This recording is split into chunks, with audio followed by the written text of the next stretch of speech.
ಎಲ್ರಿಗೂ ನಮಸ್ಕಾರ. ಸನಾತನವಾಣಿ ಯೂಟ್ಯೂಬ್ ಚಾನೆಲ್ಗೆ ಸ್ವಾಗತ.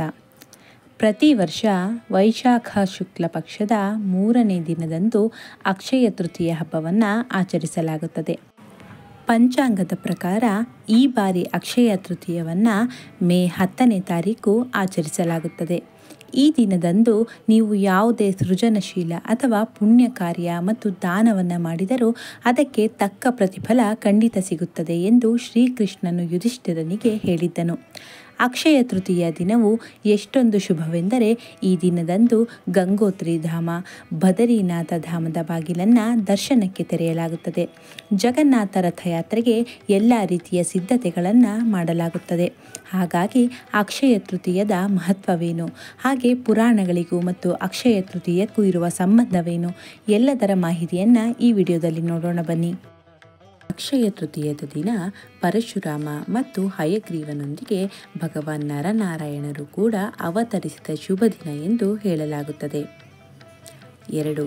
ಕುಬೇರನಿಗೆ ನಿಧಿ ಸಿಕ್ಕಿದಂತಹ ದಿನ. ಹೌದು, ಯಕ್ಷರಾಜ ಕುಬೇರನಿಗೆ ಈ ದಿನ ನಿಧಿ ಸಿಕ್ಕಿತು ಎಂದು ಹೇಳಲಾಗುತ್ತದೆ. 3. ಅಕ್ಷಯ ಕುಮಾರರ ಜನನ. ಬ್ರಹ್ಮದೇವನ ಮಗನಾದ ಅಕ್ಷಯ ಕುಮಾರರು ಕೂಡ ಇದೇ ದಿನ ಜನಿಸಿದರೆಂದು ಹೇಳಲಾಗುತ್ತದೆ. 4. ಗಂಗೆಯ ಅವತಾರ. ಇನ್ನು ಕೆಲವೊಂದು ನಂಬಿಕೆಯ ಪ್ರಕಾರ ಈ ದಿನ ಗಂಗಾ ಮಾತೆಯು ಭೂಮಿಯಲ್ಲಿ ಅವತರಿಸಿದ್ದಳು ಎಂದು ಹೇಳಲಾಗುತ್ತದೆ. ಈ ದಿನ ಸುಧಾಮನು ತನ್ನ ಪ್ರಿಯ ಸ್ನೇಹಿತನಾದ ಶ್ರೀಕೃಷ್ಣನನ್ನು ಭೇಟಿಯಾಗಲು ಬಂದಿದ್ದನು ಎಂದು ಹೇಳಲಾಗುತ್ತದೆ. ಹಾಗಾಗಿ ಸುಧಾಮನ ಒಂದು ಕಷ್ಟಗಳನ್ನು ಬಗೆಹರಿಸಿದ ದಿನ ಅಕ್ಷಯ ತೃತೀಯವಾಗಿದೆ. 6. ಯುಗಗಳ ಆರಂಭ. ಅಕ್ಷಯ ತೃತೀಯ ದಿನದಂದು ಸತ್ಯಯುಗ ಮುಕ್ತಾಯಗೊಂಡು ತ್ರೇತಾಯುಗವು ಪ್ರಾರಂಭವಾಯಿತು ಎನ್ನುವ ನಂಬಿಕೆ ಇದೆ. ಮಹಾಭಾರತದ ರಚನೆ. ಅಕ್ಷಯ ತೃತೀಯ ದಿನದಿಂದ ವೇದವ್ಯಾಸ ಮತ್ತು ಭಗವಾನ್ ಗಣೇಶರು ಮಹಾಭಾರತವನ್ನು ಬರೆಯಲು ಪ್ರಾರಂಭಿಸಿದರು. 8. ಕನಕಧಾರ ಸ್ತೋತ್ರ. ಆದಿಶಂಕರಾಚಾರ್ಯರು ಕನಕಧಾರ ಸ್ತೋತ್ರವನ್ನು ಅಕ್ಷಯ ತೃತೀಯ ದಿನದಂದು ರಚಿಸಿದ್ದಾರೆ. 9. ಯುದ್ಧದ ಮುಕ್ತಾಯ.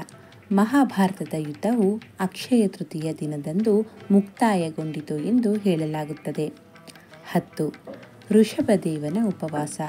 ಮೊದಲ ತೀರ್ಥಂಕರ ಆದಿನಾಥ ಋಷಭದೇವ ಭಗವಾನರು ತಮ್ಮ 13 ತಿಂಗಳ ಕಠಿಣ ಉಪವಾಸವನ್ನು ಕಬ್ಬಿನ ರಸವನ್ನು ಸೇವಿಸುವುದರ ಮೂಲಕ ಮುಕ್ತಾಯಗೊಳಿಸಿದರು ಎನ್ನುವ ನಂಬಿಕೆ ಇದೆ.